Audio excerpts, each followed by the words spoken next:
जिस्म की मुख्तलिफ फंक्शंस हैं जिसके लिए ये कैलोरीज काम आती हैं ईंधन के तौर पे। मिसाल के तौर पे अपने ऑफिस के काम के लिए 500 कैलोरी इस्तेमाल की, मिसाल दे रहा हूँ मैं, ज़रूरी नहीं है।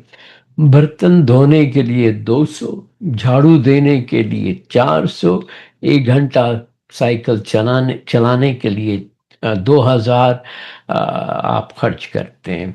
लेकिन इन तमाम कामों के बाद भी अगर आपकी बैटरी बच जाती है, आपकी कैलोरीज बच जाती हैं, यानी दूसरे अल्फाज में अगर आप खा ज़्यादा रहे हैं और खर्च ज़्यादा कर रहे हैं, तो देखें, ये यूँ सोचें कि अगर आप ज़िंदगी में कमाते ज़्यादा हैं और बचत करते हैं, वो बड़ी अच्छी बात होती है।